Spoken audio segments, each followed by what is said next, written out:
In 1947, a 24-foot scroll was discovered among many others in a cave in Qumran in the Dead Sea area, but this one was the most intact. It was the Book of Isaiah. How important is this book as a historical document?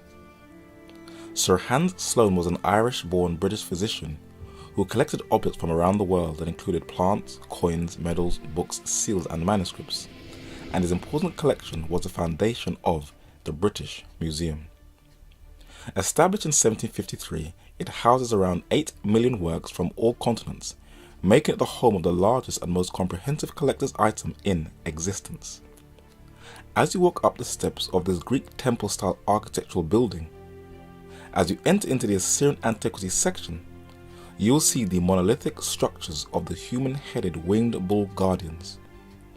But as you keep on walking, you will see a carving on a wall of a king, and you will probably walk past its Assyrian monarch. But the book of Isaiah records his military endeavors, and he mentions Sargon, the king of Assyria, who fought against Ashdod and took it. Upstairs in the British Museum is a small carving of his grandson, King Esarhaddon, who is also recorded by the prophet Isaiah, who waged some very brutal wars in the Middle East. But Sargon's son and Esarhaddon's father is the most famous. Sennacherib, king of Assyria, came up against all the defense cities of Judah and took them. He is also on display in the British Museum, but his face has sadly been removed.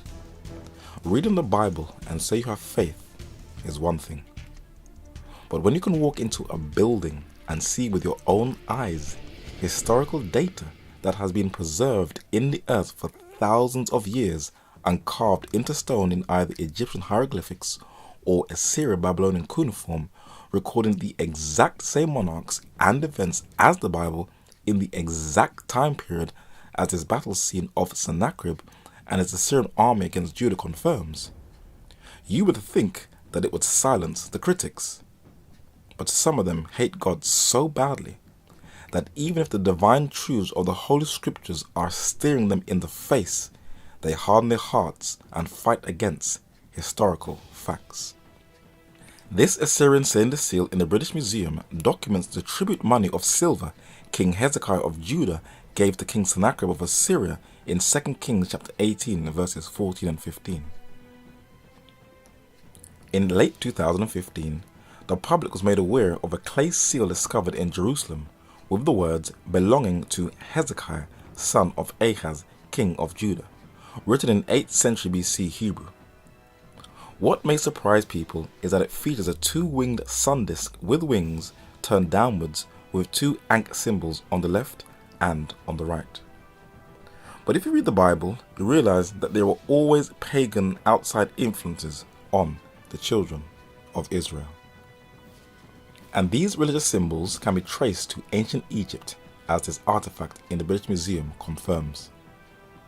But when the Assyrian army was invading Judah, though King Hezekiah pleaded to God and prayed with the prophet Isaiah for deliverance, he also looked for outside help, and he looked for military assistance from an African king.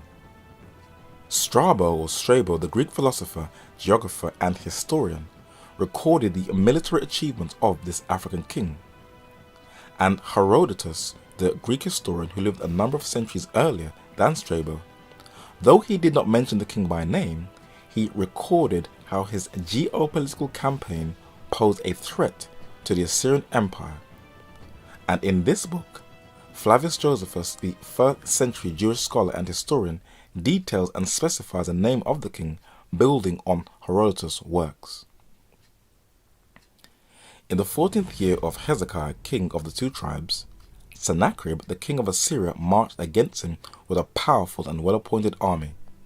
He sent likewise to the prophet Isaiah to desire to intercede with the Lord for the abasement of the pride and power of the enemy in compassion to his people. But then one of 2 events occurred that would change the course of history.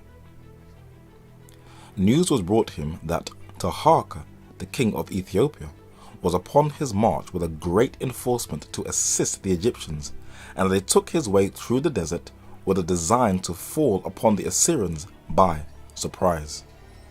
Sennacherib was so startled at this report that he immediately drew off his army. Building on that foundation is a 2-volume set titled History of Ancient Egypt by Professor George Rawlinson, the Camden Professor of Ancient History at the University of Oxford. The immediate successor of Shabbatok appears to have been Taharqa, whom Manetho made the third Ethiopian king. The form of his name in Egyptian is Tahar or Tarak, which Manetho rendered by Tarakos and the latter Greeks by Terachon. His monuments are found at Memphis, at Medinat Abu, at Thebes, and at Napata. It is not probable that from Napata he exercised the supreme authority over Egypt even during the reign of Shabbatok, and it appears to have been with him that Hezekiah negotiated when the continued existence of Judea was menaced by Sennacherib. In the British Museum, in the Egyptian Nubian section, is a bust of this African king from the Sudan, Taharqa, with the 2 serpents on his crown that represents his kingship over Egypt and Nubia. Very few history books have catalogued Taharqa's military triumphs, where he is almost obsolete among the annals of great kings. This military strategist with a strong army, like Caesar Augustus many centuries later, used his profits to launch a building campaign than any other pharaoh not seen since the Middle Kingdom in 1500 BC, where he restored temples, built new ones, and introduced a pagan renaissance, what scholars have called the Golden Age in the African desert, where he ruled from the River Nile to the Mediterranean Sea. These colossus pillars from the Karnak temple complex is dated from around 1900 BC, and the architecture is amazing. This was one of the most sacred spots in ancient Egypt, the temple being dedicated to the god Amun. The architectural design of the entrance porch to the temple was added by King Taharqa.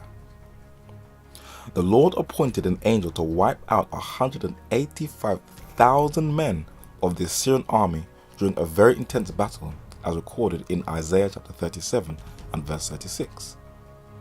And Taharqa also played a critical role in defending the kingdom of Judah and preserving the Judaic kingship and messianic lineage of Shiloh, the lion of the tribe of Judah.